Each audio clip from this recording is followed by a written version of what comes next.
오늘 저희가 함께 분석해 볼 자료, 바로 가수 임영웅 씨에 대한 최신 소식들입니다. 네, 여러 유튜브 채널 영상이랑 또 깊이 있는 칼럼들을 보내주셨어요. 이걸 쭉 읽어보니까, 와, 이게 그냥 인기 가수다. 이런 한마디로는 도저히 설명이 안 되더라고요. 그렇죠. 거의 하나의 사회 현상이다. 이렇게 봐야죠. 그래서 이번 시간에는 보내주신 자료들을 토대로 무대 밖의 인간 임영웅은 어떤 모습인지, 또 그의 팬덤 영웅시대는 얼마나 조직적으로 움직이는지, 그리고 미디어는 왜 그를 새로운 시대의 영웅이라고까지 부르는지 그 핵심을 한번 제대로 파헤쳐 보려고 해요. 네, 자료들을 쭉 관통하는 굉장히 흥미로운 지점이 하나 있는데요. 오, 어떤 거죠? 이게 임영웅이라는 개인의 매력? 여기서 그치는 게 아니고요. 그와 팬덤이 마치 하나의 뭐랄까 유기체처럼 움직이면서 만들어내는 선한 영향력의 확산 과정에 다들 주목하고 있더라고요. 아, 단순한 팬심이 사회적인 움직임으로 커지는 그 과정이요? 맞습니다. 그 메커니즘을 들여다보는 재미가 분명 있을 겁니다. 좋습니다. 그럼 그의 가장 사적인 모습에서부터 한번 시작해 볼까요? 최근에 그가 구단주로 있는 축구팀 리턴즈 FC의 김선우 선수 결혼식에 참석한 사진이 큰 화제가 됐어요. 네, 12월 7일 결혼식이었죠. 검은색 이너에 밝은 브라운색 점퍼. 아주 편안한 모습이었어요. 근데 사진 속 그의 위치나 표정이 참 많은 걸 말해주더라고요. 맞아요. 저도 그게 딱 보이더라고요. 보통 이런 자리에 가면 주인공 옆에 서서 화려하게 사진 찍기 마련이잖아요. 그렇죠. 당연히 그렇죠. 가 아니다. 이렇게 말하는 것처럼요. 특히 그 신랑을 물끄러미 바라보는 다른 사진이 있었는데 그 눈빛에서 정말 아끼는 동생을 대견하게 보는 형의 마음 같은 게 느껴져서 되게 인상 깊었어요. 바로 그게 이 일화가 그냥 단순한 행사 참석, 그 이상의 의미를 갖는 이유예요. 아, 의리라는 어떻게 보면 좀 고전적이기까지 한 가치를 행동으로 딱 보여준 거죠. 이런 모습이 팬들에게는 저 사람은 스타가 아니라 내 주변에 있었으면 하는 좋은 사람이라는 주대감을 주는 거예요. 무대 위 카리스마랑은 또 다른 종류의 신뢰가 쌓이는 거군요. 정확합니다. 그런 진심이 통해서일까요? 결혼식 직후로 보이는 사진도 한 장 있었잖아요. 그 이디야 커피숍에서 아이스 디카페인 마시고 있는 모습. 네네, 맞아요. 결혼식 때 입었던 옷이랑 똑같더라고요. 네. 그 사진의 출처가 또 재밌어요. 자료를 보니까 한 팬의 따님이 길 가다가 정말 우연히 발견하고 찍어서 제보한 거라고 해요. 아, 소속사에서 배포한 공식 사진이 아니고요. 네, 전혀요. 잠깐만요. 근데 요즘은 이런 일상 노출도 굉장히 전략적으로 기획되는 경우가 많지 않나요? 뭐 파파라치 컷처럼 보이게 일부러 연출하기도 하고요. 이 자료들에서는 이게 왜 꾸며지지 않은 진짜라고 확신하는 분위기인 거죠. 아주 좋은 지적이세요.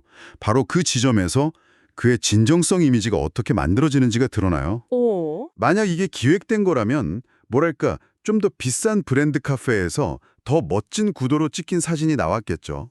하지만 이디야라는 아주 대중적인 공간, 그리고 팬이 우연히 찍은 조금은 투박한 사진, 또 소속사가 아니라 팬 커뮤니티를 통해 자발적으로 퍼져나갔다는 사실 자체가 이건 진짜다라는 믿음을 주는 거예요. 아, 그렇군요. 그 화려함과 평범함 사이의 간격이 좁혀지는 바로 그 순간에 팬들이 더 깊이 빠져드는 거군요. 맞습니다. 몰입도가 폭발적으로 증가하는 거죠.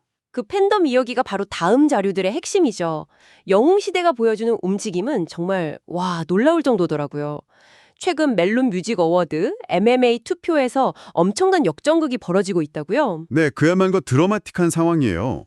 보내주신 자료를 보면 올해의 앨범이랑 밀리언즈 탑 10, 이 두 개의 부문에서 계속 2위에 머물러 있었거든요. 네, 저도 그렇게 봤어요. 근데 팬덤이 총력전을 펼치면서 결국 1위 자리를 탈환했습니다. 와, 그뿐만이 아니죠. 가장 경쟁이 치열하다는 올해의 아티스트 부문도 3위에서 2위까지 치고 올라와서 지금 1위를 맹추격하고 있고 베스트 솔로 남자 부문도 격차를 무섭게 좁히고 있다고 해요. 맞아요. 투표 마감이 12월 19일이니까 정말 막판 뒤집기를 위해서 팬들이 아주 조직적으로 움직이고 있는 거죠. 이 현상에서 좀 주목할 만한 점이 있을까요? 팬덤의 자부심이에요. 자료에 이런 구절이 나와요. 다른 아티스트 팬덤과 표를 교환하는 품앗이를 하지 않고 오직 우리 힘으로만 해낸다. 아, 그게 되게 중요하군요. 네, 이건 단순히 1등을 하겠다는 목표 그 이상인 거예요. 우리 아티스트의 가치는 외부 도움 없이 순수하게 우리 팬들의 힘만으로 증명하겠다는 아주 강력한 결속력과 자존감, 그게 원동력인 셈이죠. 정말 대단하네요. 이런 열정은 온라인 음원 스트리밍에서도 그대로 나타나던데요. 스포티파이의 스테이션 헤드라는 플랫폼에서 총 스트리밍 횟수가 무려 2억 회를 돌파했다고요? 네. 사실 저는 이 스테이션 헤드라는 게 좀 생소했는데 이게 뭔가요? K-팝 팬덤 문화에 익숙하지 않으면 좀 생소할 수 있는 플랫폼이에요. 네. 쉽게 말해서 온라인 음악 감상실 같은 개념인데요. 한 명이 DJ처럼 방을 만들고 음악을 틀면 수백 수천 명의 팬들이 동시에 들어와서 같은 노래를 들으면서 채팅으로 소통하는 거예요. 아하, 그럼 그냥 혼자서 스트리밍하는 것보다 훨씬 재미있겠네요. 다 같이 모여서 응원하는 느낌으로요. 바로 그거예요. 팬들은 이걸 스밍 파티라고 부르더라고요. 스밍 파티요. 네. 고된 노동처럼 느껴질 수 있는 스트리밍을 하나의 놀이문화로 만든 거죠. 중요한 건 이렇게 함께 들은 횟수가 스포티파이나 빌보드 같은 글로벌 차트에 그대로 반영된다는 점이에요. 아, 그렇군요. 이건 현대 팬덤이 얼마나 스마트하게 진화했는지를 보여주는 대표적인 사례입니다. 과거 팬 활동이 앨범을 100장씩 사는 그런 물리적 소비에 집중했다면 지금은 데이터 기반의 영향력 행사에 훨씬 능숙해진 거죠. 듣고 보니 정말 고도로 조직화된 움직임이네요. 그런데 팬들의 활동이 이렇게 온라인 데이터 쌓기에만 머무르지 않는다는 점이 더 인상 깊었어요. 보내주신 자료 중에 캘리포니아 영웅시대의 기부 소식이 있었잖아요. 네, 저도 그 부분 아주 감동적으로 읽었습니다.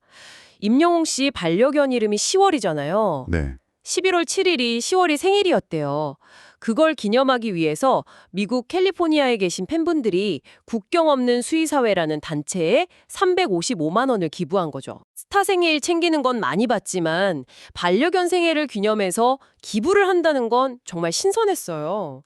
더 따뜻했던 건 기부를 받은 국경 없는 수의사회의 반응이었어요. 맞아요. 그 감사 영상. 네, 임영웅 화이팅! 캘리포니아 영웅시다 화이팅! 10월이 생일 축하해! 이렇게 손팻말 들고 찍은 영상을 보내왔더라고요. 선행이 또 다른 선행으로 이어지는 모습이 참 보기 좋았어요. 그렇죠. 스타의 선한 영향력이 팬들에게 전이되고 다시 사회로 환원되는 가장 이상적인 모델을 보여주는 사례죠. 그리고 제가 자료에 읽다가 정말 미소 짓게 된 부분이 바로 이 눈사람 복구 작전 이야기예요. 그 눈사람. 아니, 눈사람이 녹는다고 팬들이 출동해서 다시 세워준다는 게 처음엔 그냥 귀엽다고 생각했는데 곱씹어보니까 이건 정말 보통 애정이 아니더라고요. 그렇죠. 임영웅 씨가 눈 오는 날 임시월이라는 이름의 눈사람을 만들어서 SNS에 올렸는데 며칠 뒤에 날이 풀리면서 쓰러져 버린 거예요. 네, 맞아요. 그랬더니 온기압 창단이라는 이름의 팬들이 그 장소를 찾아가서 쓰러진 눈사람을 다시 세워주고 망가진 부분을 보수해준 거죠. 자료에 나온 팬 인터뷰가 기억에 남아요. 조금이라도 더 오래 보고 싶은 마음에 보수 작업을 했다고요. 스타가 만든 눈사람 하나에도 이런 의미를 부여하고 그걸 지키려고 직접 행동에 나선다는 게 정말 놀라웠어요. 바로 그 두 가지, 반려견 생일 기부와 눈사람 복구 사례가 영웅시대라는 팬덤의 핵심적인 두 축을 상징적으로 보여줘요. 아, 두 축이요? 네.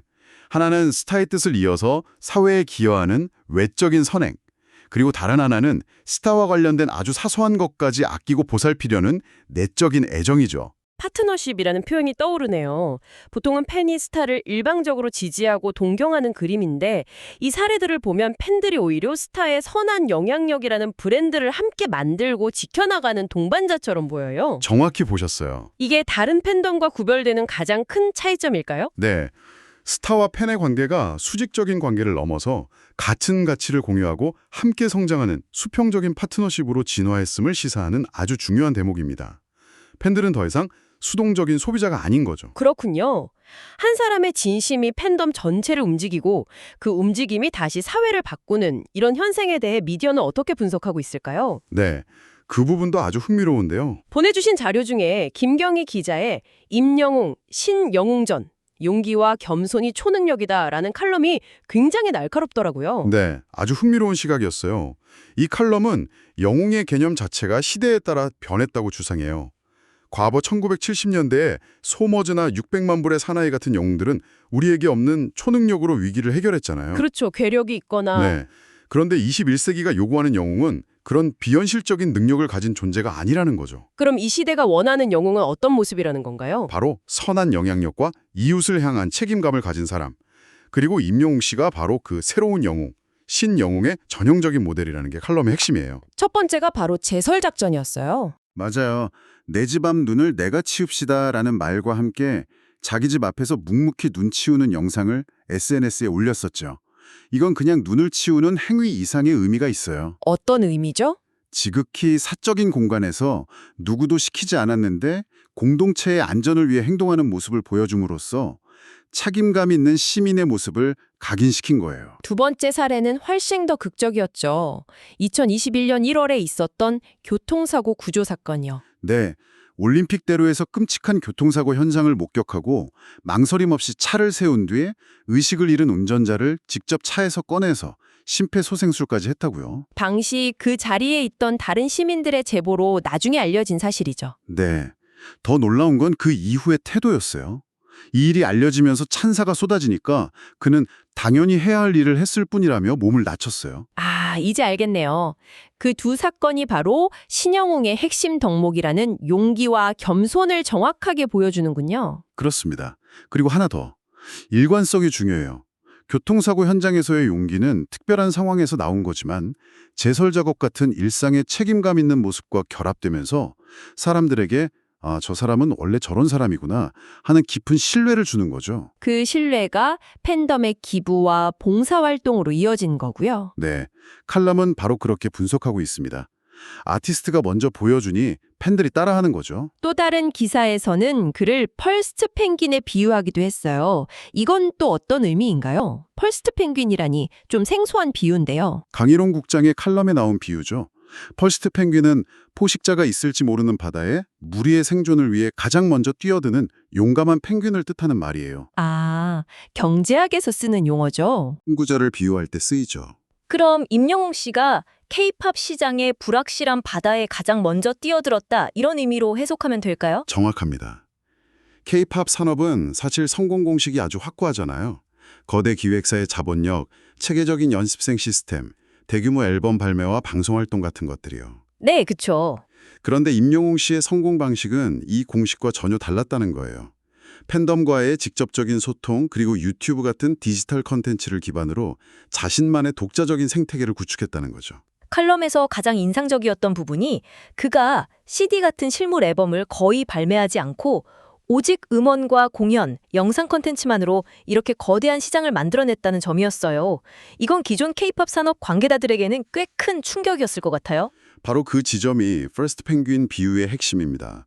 그의 성공은 거대 자본과 시스템이 없어도 컨텐츠의 힘과 팬덤과의 진솔한 유대만으로 성공할 수 있다는 새로운 모델을 제시한 셈이니까요. 아, 저런 길도 있네 하는 신호를 준 거군요. 그렇죠. 과연 제2의 임영웅 모델이 나올 수 있을까? 업계 전체에 아주 중요한 질문을 던진 선구자적 행보라고 분석하고 있는 겁니다. 오늘 보내주신 자료들을 쭉 꿰어보니 하나의 그림이 그려지네요. 사소한 일상에서의 진정성이 팬덤의 결속력을 다지고 그 팬덤은 스마트하고 조직적인 방식으로 아티스트의 가치를 증명해내요. 그리고 미디어는 이런 모든 현상을 새로운 시대 정신의 발현으로 해석하고 있고요. 맞습니다. 단순히 노래 잘하는 가수를 넘어선 하나의 문화적 아이콘이 되어가는 과정이네요. 맞습니다. 오늘 살펴본 자료들이 공통적으로 말하는 신영웅전의 핵심 줄거리가 바로 그거예요. 초능력 대신 일상의 용기와 겸손을 무기로 삼고 일회성 이벤트가 아닌 꾸준한 실천으로 신뢰를 쌓아요. 그리고 가장 중요한 것은 팬들이 그 가치를 그대로 이어받아서 또 다른 선행을 만들어내는 놀라운 선순환 구조를 구축했다는 점이죠. 그렇다면 마지막으로 이런 질문을 던져보면서 마무리하면 어떨까 싶어요. 모든 것이 빠르고 쉽게 소비되는 이 디지털 시대에 이처럼 진심과 꾸준함이라는 어떻게 보면 가장 느린 방식으로 쌓아 올린 영향력은 과연 어디까지 얼마나 더 확장될 수 있을까요? 그리고 한 아티스트와 팬덤이 만들어낸 이 긍정적인 움직임이 어쩌면 우리 사회의 다른 영역에는 또 어떤 새로운 변화의 씨앗을 뿌리게 될까요?